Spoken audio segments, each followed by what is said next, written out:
Hi, everybody. This is Rachel the Dime Diva, and welcome to episode 2 of my new show, Dime Life. So, this is my show where I just talk about my lived experiences, the things that I'm passionate about, and share with y'all a piece of my heart. And that will be accompanied on this channel as well by different vlogs, get ready with me's, and such. But I do plan on dropping content on a weekly basis on this Dime Life channel. So I'm excited to be back for episode 2. And today I really just felt led to share on my body acceptance journey that I've gone through for the past 25 years. And really just learning to accept and love my body as it is now. And I would say right now, at age 36, I am the most confident in my body that I've ever been. And this is like compared to before I had a daughter, when I was like a size 4 and like the most fit I was ever in my life. I feel way more confident now than I ever have. And so I want to share with y'all my journey on how I got here, and just let you know that it is possible in this crazy society, in American culture, to really accept your body and love it the way that it is right now without waiting. So I currently qualify as a mid-size woman. So that's kind of like a new category that's been created recently, to create visibility for people that are kind of in between sizes. So I'll explain mid-size this way. Straight sizes are typically the sizes that fashion houses make for women. So those for women would typically be between a size 0 and a size 8. And so anything that is a size 16 or above would be considered to be plus size. So there's some stores where they only sell plus size clothes. There's some stores where they only sell straight size clothes. And then there is this middle ground of sizes that are now known as mid-size. And that's typically going to be between a size 10 and a size 14. So there's those 3 sizes, 10, 12, and 14, that are typically considered to be mid-size. Myself, I am a size 12. So I fit right smack dab in the middle of the mid-size group. It with some pants, especially like designer pants that are cut for like a smaller butt. I am a size 14. So I'm definitely within the mid-size realm. So this is also the biggest size that I've ever been as an adult, which is why it's interesting and why I wanted to share on body positivity and body acceptance, because I never would have thought that the biggest size I've ever been as an adult would be the size that I felt the best about my body. I was way more critical about my body when I was smaller. So let me just walk you through the journey, and let's start back at age 12 because it goes back that far. So growing up, I grew up in the 90s, and I came of age, in the early 2000s. And in that era, thin was in, okay? It was the era of like the Victoria's Secret models, like the tiny thin models. It was the era of like J-Lo being considered having like the biggest booty. Like she was the ultimate thick girl, which now looking like she's very athletic build, and like she would be probably like slim thick considered now. She would not be considered thick. But she was considered like the most, curvaceous person. And then people on Top Model, which I used to watch religiously, they would be considered plus size if they were like a size 6. So it was a wild era to grow up in, being a person who's naturally at the top of the straight sizes or a mid-size person in my body frame. So what happened during that era is I decided that, okay, if thin is in, then I'm going to be thin. I'm going to be a size 0. At the biggest, I need to be a size 2. And so I decided I don't ever want to be over 100 pounds. Which is like crazy, especially because for me, like I'm 5'6", and I have an athletic build, and so it was not realistic. And so I started honestly just restricting my intake of calories and restricting my intake of food. I would come home from school, and like instead of having a snack, I would eat lettuce, or I would eat ice chips, or I would drink hot tea, unsweetened hot tea, in order to make sure that I could suppress my hunger and not eat. During that time, I became anemic because I was not getting enough iron due to not getting enough nutrients. And I honestly just thank God that it never got to a point that I was thin enough to need medical intervention. I also thank God that I did not, I hate throwing up, because there was plenty of my peers who would purge after eating in order to maintain their small size. That was a normal, really like anorexic behavior and bulimic behavior was relatively normalized in the teenage community during my growing up years. So I was able to maintain a relatively small and thin frame until I got to college. And then the freshman 15 hit. And then for me, like the freshman 15 put me from a size 2 to like a size 4, maybe like going up to a size 6 type of deal. And from that point on, I was kind of in a cycle of like yo-yo dieting, going up and down like the same 10 or 15 pounds between 2008, 2007, and 2019, the year before I had my daughter. So it was over a decade of just kind of like battling with my weight and trying to stay at all times like a size 6 or a size 4 at all times. And sometimes I was successful, sometimes I was not. So finally, I felt like I got my weight under control in like 2019, 2018, 2019. I got on like a fitness regimen. I got a diet regimen, and I was a solid size 4 for like a year and a half or like 2 years. But interesting enough, I just looked back at photos of myself when I was at like that, peak fitness, when I felt like I was the best that I had ever looked with that fitness routine and that diet routine.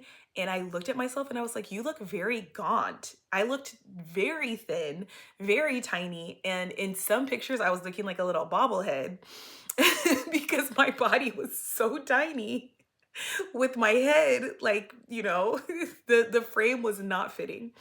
And so I was like, okay, well, because I've been deciding like what I want my goal weight to be now that I'm on another fitness journey, now that I'm finally having some more time to lose my baby weight. And so I was like, I don't think I want to go all the way back to where I was when my daughter was born. I think I want to add some extra pounds to that to like keep my grown woman weight. But let me go back in the story and fill in those blanks. So around 2019 is when I feel like I was at my peak, fitness level. And lo and behold, I ended up getting pregnant in fall of 2019. And so I was pregnant in one of the most stressful times ever, which was the peak of the COVID pandemic. So I was like 7 months pregnant when everything locked down. And then I had my daughter in May 2020, which was like the height of the pandemic. And it was crazy. It was a crazy situation. So all of the intentions that I had on being healthy during my pregnancy literally went out the window, because I was like, oh yeah, I'm gonna gain at maximum like 25 pounds. I'm gonna be active. I'm gonna be walking. I'm gonna be meal prepping. I'm gonna be, eating a high protein, low carb diet, etc.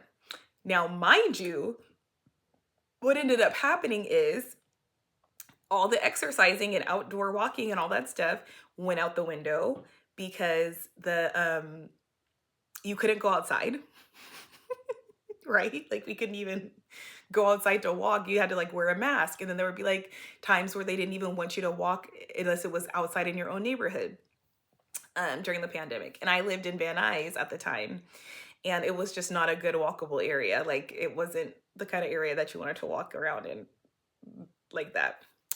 And then as far as eating, like the end of my pregnancy, I probably gained 20 plus pounds just in the last like 2 months because they had shut down so many of the stores and they had ran out of a lot of the produce, a lot of like the fresh items, and it was just easiest to get like frozen food, bread, you know, non-perishable items. And so the way that I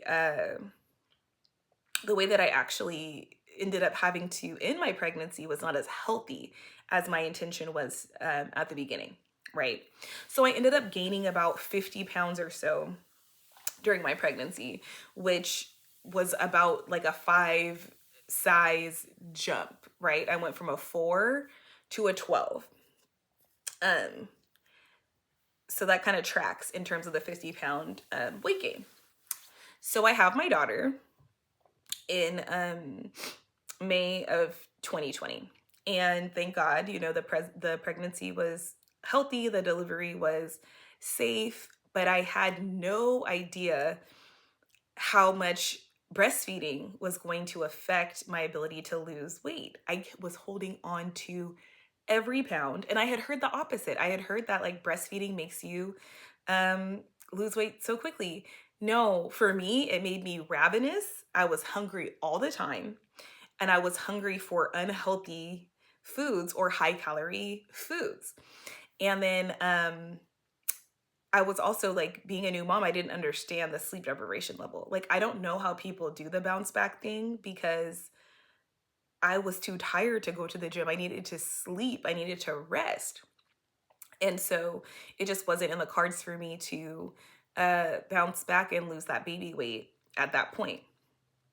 So, like, I would say a year into my daughter being born is when I stopped breastfeeding. And I was like, okay, now I think I could finally lock in, get on a meal plan, and then start to lose weight. But plot twist, I at that time ended up starting, I had left my position working with my parents, and I had started working in litigation, in civil litigation. And I shared a little bit about that in video 1 in terms of how that went for me in the lifestyle realm and like how I was able to balance that, which was not really well. Balancing parenthood and being in civil litigation was really not an ideal balance for me in general. So I spent the next, let's see, 3 years, 2021, 2022, 2023, and some of 2024 in a place of just survival mode. So I was not able to really focus on myself or my health because I was just trying to keep my head above water, keep food, you know, stocked for myself and my daughter, not necessarily caring what the food was. I didn't have time to exercise. And because of the stress, I was also holding on to the weight, and I was eating emotionally. I was eating to deal with my stress. So we got to 2025 when I started this new job. And I decided, okay, I'm going to start a weight loss journey and, try to lose this baby weight. But I felt something within me, a very strong, like, spirit urge. And this was also with the help of my therapist. I felt the urge that before I delved really deeply into that weight loss journey, to like take a look and see where am I now, and like what is it about my body now that I can love, and can I do this weight loss journey from a place of accepting myself and loving myself. Because last time that I got into the best shape that I had ever been in, I had done it out of a place of self rejection. I had done it out of a place of like, you look gross. Oh my gosh, look at these rolls. This is horrible. Um, how did you get so big? And I had gained some weight in law school. And so when I was in that fitness journey in 2018 and 2019, I was losing that weight, that stress weight from law school. So I wasn't giving myself grace for like, you've gone through a huge situation, like you've gone through something stressful. It makes sense that your body could have changed during that time. Instead, I was being really hard on myself and I was being a taskmaster, and I was only feeling like I could accept myself if I lost a certain amount of weight in a certain amount of time. And so this time I thought, you know what? Maybe I could do things differently, and maybe I can go from a place of loving myself instead of from a place of like rejecting myself. So this is how it really started. It started with affirmations. I started to look at myself in the mirror and just thank my body for the things that it was doing for me, how it was helping me. I started looking at the things that my body accomplished. Namely, number one is bringing a whole child into the world and feeding said child, um, from my body. And then I also started to just like look at my face, look at my different body parts that I would be critical of, and start to speak affirmations and speak life over it. A really big moment for me was I have been critical of my face and like feeling like, oh, I need to lose weight because my face looks too round. And then I started looking at pictures of myself as a kid. And this up here is a picture of me as a kid. And then I would look at like younger pictures of myself, and I was like, I look exactly the same. Like I have the same face shape. This is just the shape of my face. So it helped me to just almost take the societal pressure off of it, that like you have to have like this tiny like chiseled face, or that you have to have like this small really like severe like bony body in order to be acceptable. Or like even for Black women, you have to have like this really like extremely small like wasp type of waist to look acceptable. And to realize like, no, this is the body shape that I have. This is the body shape that I've always had. This is the body shape that my family members have. And this is a good body shape. It's something that I can work with and I can accept, and I can hone it to what I like, but also to, love it just as it is. So in addition to those affirmations, I also started to not demystify, but take away the demonization of certain types of foods. So I feel like, our society says that there's good foods and bad foods. There's foods that are okay. There's foods that are not okay. There's foods that are like big back foods and foods that are healthy. And I just started to take away the stigma for food and be like, if I want to eat something, then I can eat it. If I'm not hungry, then I don't need to eat. And then I started to pay attention to how my body was feeling as I was eating certain foods. So if I'm going to eat McDonald's every day, I'm going to feel sluggish in my body because it's not giving me a lot of nutrients. I started to really up my protein when I started to pay attention to the fact that protein made me feel satiated, and it also made me feel more energetic. I started to really increase my intake of fruit because I realized that fruit gave me a nice full feeling. It was tasty, but then it didn't leave me with any heaviness. So I started to do those swaps. And even though I wasn't losing a lot of weight, because I wasn't like on a diet, or I wasn't on a full fitness journey yet, I started to already see my body shift.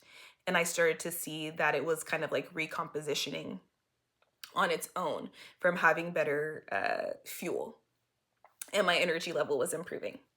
So now that I'm kind of like at the starting point of this next fitness journey, and I have like a goal weight, and yes, I will be, uh actually trying to actively lose weight and get to a size that I'm comfortable with and that I feel confident in, it's not coming from a place that I don't love myself. It's coming from a place that I do love myself. And this is something that I want to do for myself, especially as I'm getting older. I think being leaner, being lighter, and being, more in shape is going to be beneficial for me. It's going to be beneficial for my family. And it's the way that I want to go into the future. But like I shared earlier, it's not going to be the same size that I was before I had my daughter. And I actually did. I had a moment of actual really emotional and triumphant feeling just the other day when I went into my closet and I took all those size 4 clothes that I had. I had a big bin of clothes that I had from before I had my daughter. So mind you, my daughter is turning 5 next month. So I've had these clothes for almost 5 years. And I had held on to them like, okay, well, one day I'm going to get back to my goal weight. But I let them all go. I donated all of them.